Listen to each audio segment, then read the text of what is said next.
आदाब, नमस्कार। Public India देख रहे हैं आप। मैं हूं आपके साथ बुशरा खानम फहाद। 9 जुलाई ईरान के लिए बहुत बड़ा दिन होने जा रहा है और देश भर के मुसलमानों के दुनिया भर के मुसलमानों के लिए भी, क्योंकि 9 जुलाई वो दिन है जब आखिरी रसूमात होंगी शहीद आयतुल्ला अली खामनाई की। ऐसे में पूरी दुनिया ईरान की तरफ देख रही होगी कि क्योंकि पूरी दुनिया के जो अलग-अलग कंट्री से हेड्स हैं, उनमें से ज़्यादातर को इन्विटेशन ईरान की तरफ से भेजा गया होगा।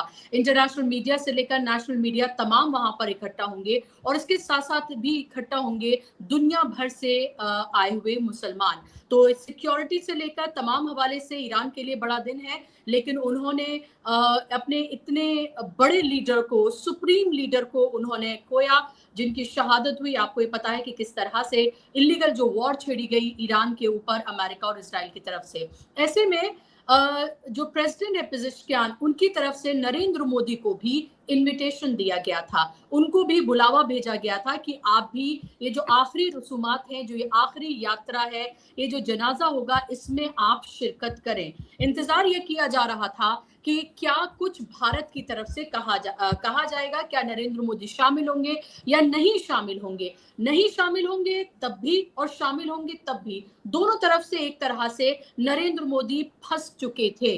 अब उन्होंने क्या किया है, आप ये देखिए कि नरेंद्र मोदी तो नहीं जा रहे हैं, जिसकी बहुत ज्यादा उम्मीद थी। जब इनविटेशन आया था तभी ये लग गया था कि 90% से ज्यादा चांसेस ये हैं कि नरेंद्र मोदी नहीं जाएंगे, और वो क्यों नहीं जाएंगे ये भी मैं आगे बताऊंगी और अपने मेहमान से भी मैं जानूंगी। लेकिन अब किसको भेजा जा रहा है, और इससे आप ये समझिए कि कैसे हमारी जो विदेश नीति है वो कैसे इजराइल और अमेरिका के कहने पर चल रही है। और ये मैं अकेले नहीं कह रही, बल्कि आपको पता है कि विपक्ष से लेकर तमाम एक्सपर्ट यही कहते हुए नजर आ रहे हैं कि एक तरह से अमेरिका के पपट बनकर जो हमारे विदेश मंत्री है या विदेश मंत्रालय जो है या हमारी सरकार जो है वो काम करती हुई नजर आ रही है। इसमें आप ये देखें कि बिहार के राज्यपाल लेफ्टिनेंट जनरल सैयद अता हसनैन, इनको भेजा जा रहा है, और विदेश मंत्री को भी नहीं भेजा जा रहा, वाइस प्रेसिडेंट या प्रेसिडेंट को भी नहीं भेजा जा रहा है। भेजा जा रहा है विदेश राज्य मंत्री पवित्रा मार्गरिटा को। आप सोचिए जरा कि एक सुप्रीम लीडर, कोई वो प्रेसिडेंट भी नहीं थे, प्राइम मिनिस्टर भी नहीं थे, वो फॉरेन मिनिस्टर नहीं थे, वो सुप्रीम लीडर थे, दुनिया भर में उनका एक मुकाम था, उनकी शहादत हुई। वो भी शहादत किस तरह से हुई कि उनकी ये कोई नेचुरल उनकी डेथ नहीं थी, बल्कि एक हमला हुआ था। उस हमले में उनके परिवार के समेत और जितने भी अलग लोग थे और आयतुल्ला अली खामनाई जो हैं वो शहीद हुए थे। श्रद्धांजलि का मैसेज भी आपने देखा, ये क्या फॉर्मेलिटी की गई थी और कितने दिनों के बाद हुआ था, और अब जा भी नहीं रहे हैं नरेंद्र मोदी। बहाना क्या दिया जा रहा है? बहाना ये दिया जा रहा है कि उसी वक्त इंडोनेशिया, न्यूजीलैंड और ऑस्ट्रेलिया की उनकी पहले से ही यात्रा तय है। सेशल्स जैसे कंट्री जिसकी 1,30,000 की आबादी है, उसमें 2 बार जा चुके हैं नरेंद्र मोदी, अभी वो उसी के दौरे पर हैं। हर कुछ दिन बाद किसी ना किसी कंट्री में चले जाते हैं, कहीं ना कहीं से वो अवार्ड जो है वो ले लेते हैं, और अवार्ड भी ऐसा होता है सेशल से जो लिया है, जिसका कल से मजाक उड़ रहा है पूरी दुनिया में कि ये एक ऐसा अवार्ड है जो ना पहले कभी किसी को दिया गया, ना शायद उनके बाद किसी को दिया जाएगा। उस अवार्ड में जो टाइटल दिया गया है उसमें भी 3-3 गलतियां हैं। उस देश का नाम, सेशल्स का नाम भी सही नहीं लिखा गया है, रिपब्लिक का नाम भी सही नहीं लिखा गया है। तो सोचिए किस तरह के अवार्ड लिए जा रहे हैं और उसकी एवज में क्या कुछ उन कंट्रियों को दिया जा रहा है, और कौन से वो उद्योगपति हैं जिनको फायदा पहुंचाया जा रहा है। ईरान के ऊपर से तो अब सैंक्शंस हट गए हैं, ईरान तो अपने बेखौफ तरीके से अपना तेल बेच पाएगा, तो फिर भारत क्या करेगा? भारत है ग्लोबल साउथ का हिस्सा, लेकिन वो खड़े रहना चाहता है ग्लोबल नॉर्थ की तरफ, ये साफ तौर पर दिख रहा है। मेरे साथ वेस्ट एशिया मामलों के जानकार और स्टार वर्ल्ड मीडिया के एडिटर मोहम्मद अहमद काजमी साहब जुड़ गए हैं। स्क्रीन पर आप उन्हें देख रहे हैं। काजमी साहब, बहुत बहुत स्वागत, इस्तकबाल आपका कार्यक्रम में। बहुत बहुत शुक्रिया बुशरा जी, आपने मुझे एक बार फिर अपने प्लेटफॉर्म पर बात करने का मौका दिया। जी काजमी साहब, कैसे देख रहे हैं आप इसको? आपने भी इतने दिनों से, आपकी सहाफत, दशकों का आपका एक्सपीरियंस, वेस्ट एशिया से लेकर तमाम चीजों को आप कवर करते रहे। ऐसे पहले का क्या कभी आपने देखा कि किसी कंट्री के हेड ही नहीं बल्कि सुप्रीम लीडर, उनकी एक जंग में उनकी शहादत हुई, वो भी किन कंट्रीज ने वो उनके ऊपर हमला किया, और उसके बाद आप ये देखिए कि बुलाया भी जा रहा है, ये जानते हुए भी कि क्या कुछ किया गया इस दौरान, भारत की तरफ से, उसके बाद भी आप ये देखिए कि विदेश मंत्री तक को नहीं भेजा जा रहा है। क्या कैसे देखा जाए इसको, और ईरान इसको लेकर अब क्या सोचेगा, कैसे देख रहे हैं आप?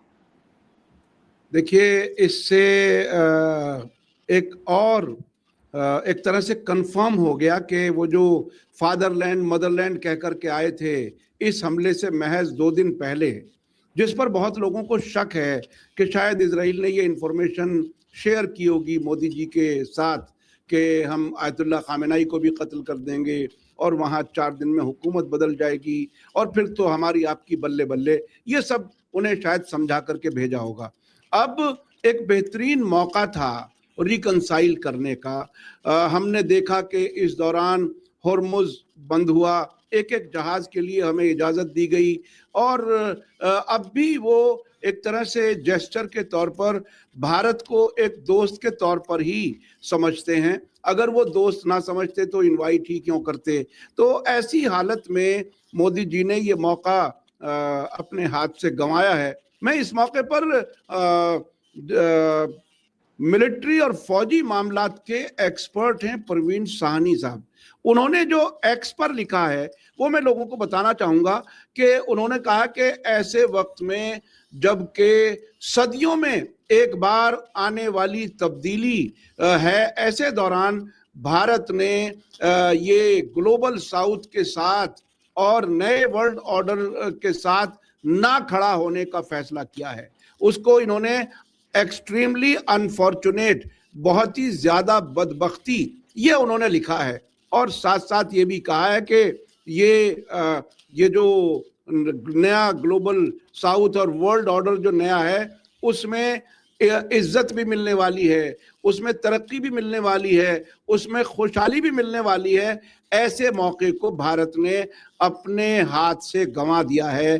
साथ साथ उन्होंने ये भी कहा इस साल जो ब्रिक्स की भारत के पास अध्यक्षता है, इससे कोई अच्छी उम्मीद नहीं की जा सकती। यानी हम आज भी इजराइल और अमेरिका के साथ खड़े हैं जिनको दुनिया नफरत कर रही है। मैं आपको एक चीज और बताता हूं, इस इतने बड़े जो प्रोग्राम जो उन्होंने 4 तारीख से 9 तारीख तक का डिक्लेयर किया है, तेहरान के अलावा कुम के अलावा मशहद, और यानी बहुत बड़ा एक तरह से आखिरी रसूम का प्रोग्राम है। मुझे ये यकीन है जो लोग वहाँ मौजूद होंगे और जो लोग वहाँ मौजूद नहीं होंगे टेलीविजन स्क्रीन्स पर उसको देखेंगे, ईरानी लोगों के मातम को, उनके गम को, उनके साथ जो ज्यादती हुई है उसको महसूस करेंगे। वो पूरी दुनिया के लोग, वो वाशिंगटन में भी हो सकते हैं, लंदन में, पेरिस में, हर जगह हो सकते हैं, जो हैं वो इजराइल और अमेरिका से उनकी नफरत और बढ़ेगी। इस मौके को देखते हुए उससे नफरत और बढ़ेगी और नफरत के दायरे में, ब्रैकेट में भारत के प्राइम मिनिस्टर ने भारत को भी रख दिया है। ये एक बहुत बड़ा नुकसान होने वाला है, इसको महसूस करने की बात है। अब तो दुनिया इस तरह से देखेगी कि मजलूम के साथ कौन खड़ा है और जालिम के साथ कौन खड़ा है। हमारी तारीख, भारत की तारीख, हम पूरी दुनिया को एक परिवार कहते हैं, लेकिन हम मजलूम के साथ नहीं खड़े, जालिम के साथ खड़े हैं। इस इमेज के साथ हम किसको मुंह दिखाएंगे, ये एक बहुत बड़ा सवाल खड़ा कर रहे हैं मोदी जी। काज़मी साहब, क्या ये गोल्डन अपॉर्चुनिटी थी जो नरेंद्र मोदी ने अपने हाथों से खुद ही गंवाई है, जानबूझकर गंवाई है? क्योंकि आप ये देखिए, रशिया से तेल खरीदना है नहीं खरीदना, अमेरिका बता रहा है।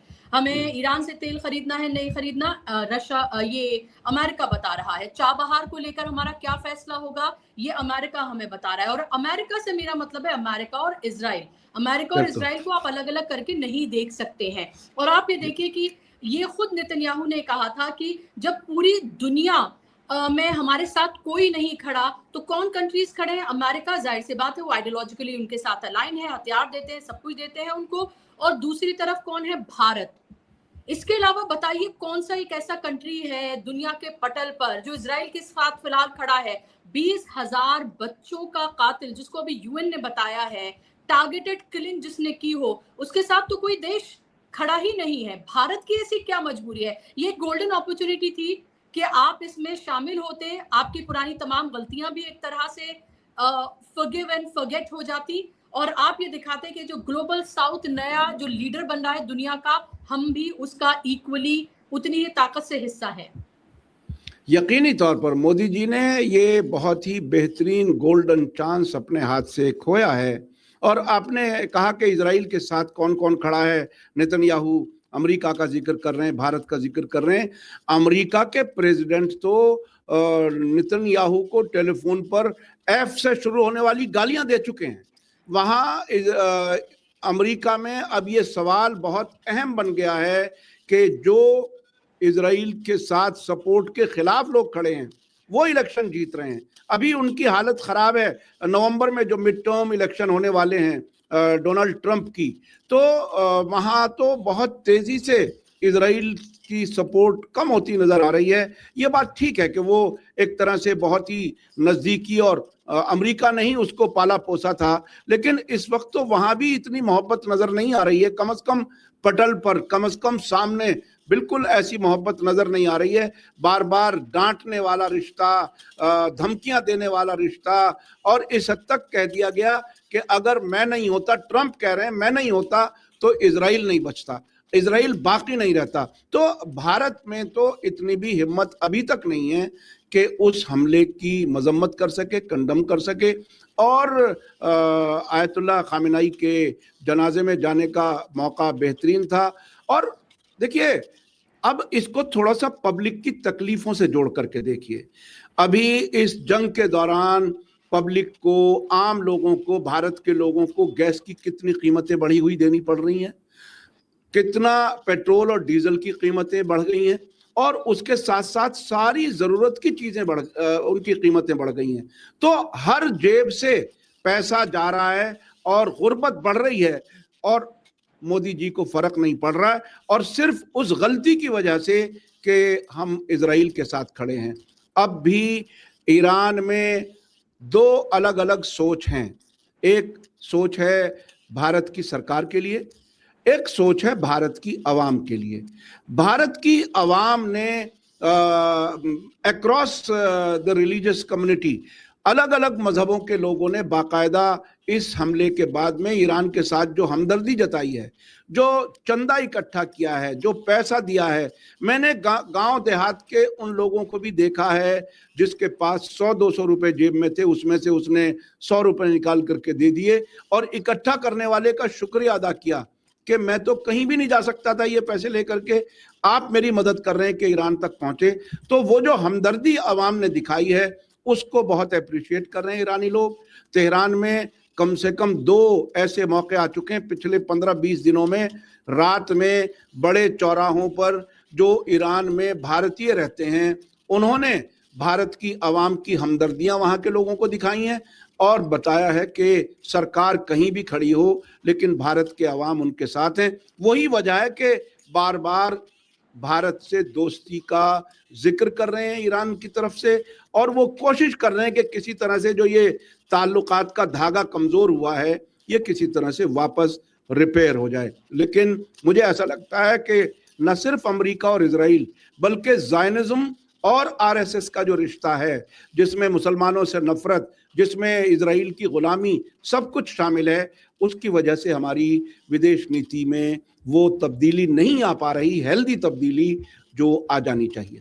जी, क्योंकि उन मुस्लिम कंट्रीज के साथ ही वो खड़े हुए नजर आते हैं नरेंद्र मोदी, यूएई, सऊदी अरब, और इन तमाम जो हमें पता है कि किस तरह से या अमेरिका के एक तरह से पिट्ठू हैं ये तमाम कंट्रीज भी, किसी में किसी को कुछ छुपा नहीं, कुछ कोई ज्यादा कुछ कोई कम, बस इतना ही हो सकता है। लेकिन जब जिनके कंट्रीज में अमेरिकन बेसिस हो, उन बेसिस का इस्तेमाल होकर ईरान पर हमला हो रहा हो, यमन में क्या हो रहा है ये किसी से छिपा नहीं है, और कौन सी जमीन इस्तेमाल हो रही है, कौन सा कंट्री कर रहा है, ये भी किसी से छिपा नहीं है। गाजा से लेकर तमाम जो मसले हैं, लेबनान से लेकर, ये तमाम मुस्लिम कंट्रीज जो हैं ये मुंह में दही जमाकर बैठे हुए हैं, और इन्हीं से जाकर गले मिलते हैं, उनको भाई कहते हुए नजर आते हैं नरेंद्र मोदी। लेकिन वही दूसरा एक कंट्री है ईरान, जिसने लड़कर अपनी ताकत के बल पर दुनिया को ये बताया कि रेजिस्टेंस क्या है, कि कैसे आप अपने आप को 40 साल तक सैंक्शंस लगाए गए, लेकिन 40 दिन में उन्होंने ये बता दिया कि अगर आप अपने आप को तैयार करें तो कैसे दुनिया की ताकतों को भी आप घुटनों पर ला सकते हैं।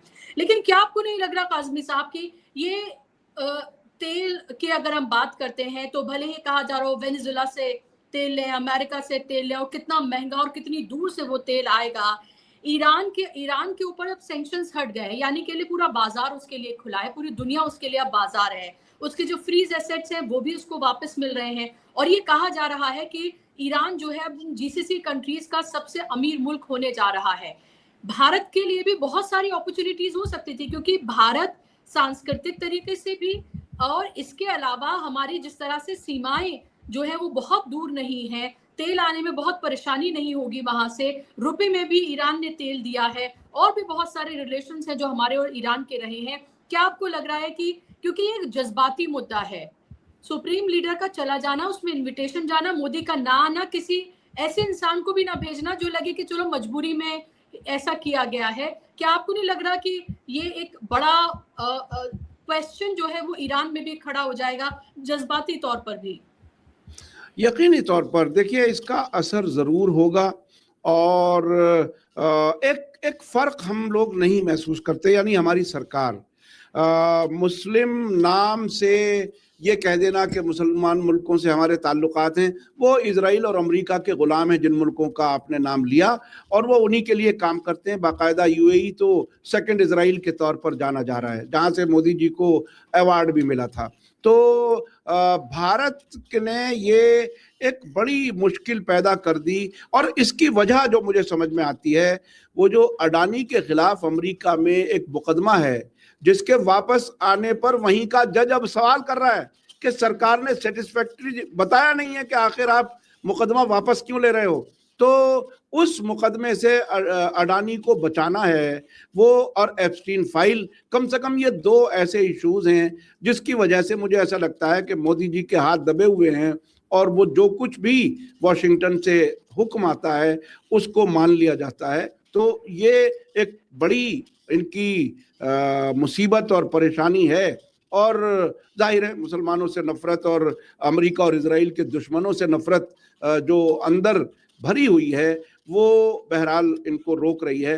लेकिन ये बात नहीं भूलनी चाहिए कि अब इस वेस्ट एशिया को माइनस अमेरिका देखा जा सकता है, माइनस ईरान नहीं देखा जा सकता, और इस पूरे इलाके से कारोबार हम करेंगे तो हमें ईरान से ताल्लुकात अच्छे रखने होंगे, और ईरान पड़ोस के अरब मुल्कों से भी ताल्लुकात अच्छे रखना चाहता है।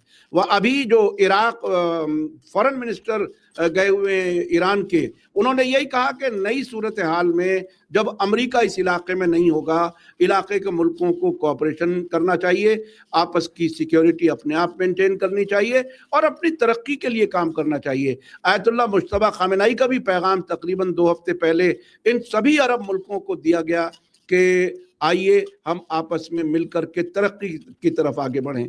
तो ये अरब मुल्क भी ईरान के दुश्मन के तौर पर बाकी नहीं रह पाएंगे, इनको भी ईरान से ताल्लुकात बनाने हैं। बेहतर यह है कि सही वक्त पर भारत भी फैसला ले और वॉशिंगटन और तेल अवीव की परवाह किए बगैर आगे बढ़े। मुल्कों के ताल्लुकात, अवाम का फायदा और ह्यूमैनिटेरियन एक इमेज जो बन सकती है भारत की, जालिम के साथ खड़े होकर जो नुकसान हुआ है उसका भी डैमेज कंट्रोल हो सकता है। मैं समझता हूं कि ये बहुत गलत फैसला लिया गया है कि मोदी जी नहीं जा रहे। जी बिल्कुल, और आप ये देखें पाकिस्तान ने बेहद इंपॉर्टेंट रोल निभाया इस सब में। हमने देखा कि जिस तरह से सालसी का जो एक रोल उन्होंने निभाया है मीडिएटर का, उसके बाद जब सिग्नेचर हुए तो एक तरफ ईरान, एक तरफ अमेरिका, और नीचे मीडिएटर में पाकिस्तान था, शहबाज शरीफ के सिग्नेचर थे।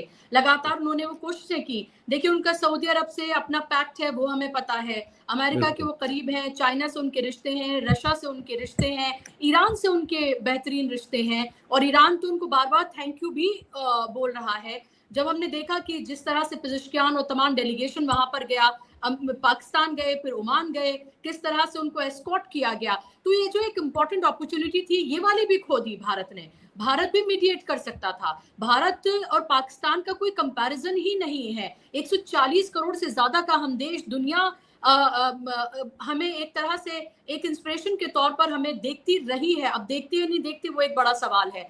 लेकिन आप देखिए कि वो एक अपॉर्चुनिटी खोई, दूसरी अपॉर्चुनिटी आई कि आप इसमें जा सकते थे। वो जो वर्ल्ड लीडर्स वहां बैठे होंगे उनमें आप भी बैठे हुए नजर आते, तो पता चलता कि देखिए आप भी जो ग्लोबल साउथ ताकतवर हो रहा है, जो ताकतें भरभरा कर गिर रही हैं, अमेरिका, इजराइल और इधर नॉर्थ वर्ल्ड की, तो उसमें ना साथ होकर आप जिसका हिस्सा है आप उसके साथ खड़े हुए नजर आते।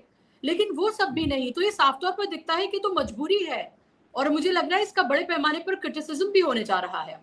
नहीं, यकीनी तौर पर देखिए इसमें और मैच्योरिटी की कमी क्या है मैं आपको बताऊं, वो ये कि पाकिस्तान मीडिएटर के तौर पर काम किया, उसमें उसे अमेरिका का सपोर्ट मौजूद है, यानी अमेरिका ईरान के दुश्मन का सपोर्ट मौजूद है, सऊदी अरब का सपोर्ट मौजूद है पाकिस्तान को कि मीडिएशन आप करो, आगे बढ़ो।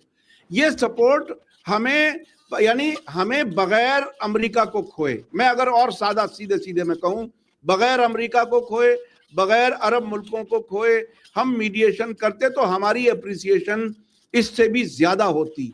लेकिन हमारे अंदर ऐसा लगता है कि विदेश मंत्रालय में वो समझदारी नहीं रही, या ये कि नफरत की आग में इतने झुलस गए हैं कि नहीं समझ रहे कि मुल्क का फायदा और नुकसान कहाँ है।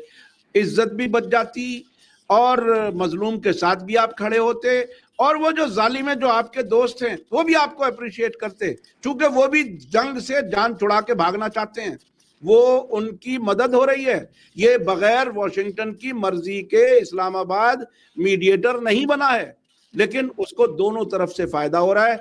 उधर ईरान भी दोस्त के तौर पर देख रहा है, बल्कि ईरान के प्रेसिडेंट की 2 विजिट बहुत जल्दी जल्दी इस्लामाबाद की, ये बहुत कुछ बताती हैं कि मुल्क दोनों बहुत नजदीक आ रहे हैं। हमने इतना सब कुछ खोया है, शायद 10 साल में भी उसकी भरपाई हो सके, मुझे ऐसा लगता है। जी बिल्कुल, आपने भी देखा कि काज़मी साहब बहुत इम्पोर्टेंट बात यहाँ पर कह रहे थे, और ज़ाहिर सी बात है कि गोल्डन अपॉर्चुनिटी थी नरेंद्र मोदी के पास, और सबकी निगाहें थी कि आखिर क्या जवाब उनकी तरफ से दिया जाता है, क्या कुछ कहा जाता है। लेकिन वही जिस तरह की उम्मीद थी वही सामने निकल कर आया कि नरेंद्र मोदी नहीं जा रहे। अब देखना ये होगा कि ईरान की तरफ से इसका किस तरह का रिएक्शन जो है वो आता है, उसका इंतजार करना होगा। लेकिन ये पूरी तरीके से साफ है कि अब ऐसे वक्त में जब ईरान का दबदबा पूरी दुनिया मान रही है, क्योंकि उसने दुनिया की जो ताकत है, जो सबसे बड़ा मुल्क था, उसको एक तरह से घुटनों पर ला दिया, अपनी शर्तों पर उसे मनवाया। जंग भी हार गया अमेरिका और इजराइल, और ईरान ने ये जंग जीती है। ऐसे वक्त में भी इजराइल और अमेरिका के साथ अगर भारत खड़ा हुआ नजर आ रहा है, नरेंद्र मोदी खड़े हुए नजर आ रहे हैं, तो ये कई तरह के सवाल जरूर पैदा करता है। आज के इस कार्यक्रम में बस इतना ही। आपको कार्यक्रम कैसा लगा मुझे जरूर बताइएगा। फिलहाल के लिए बस इतना ही। नमस्कार।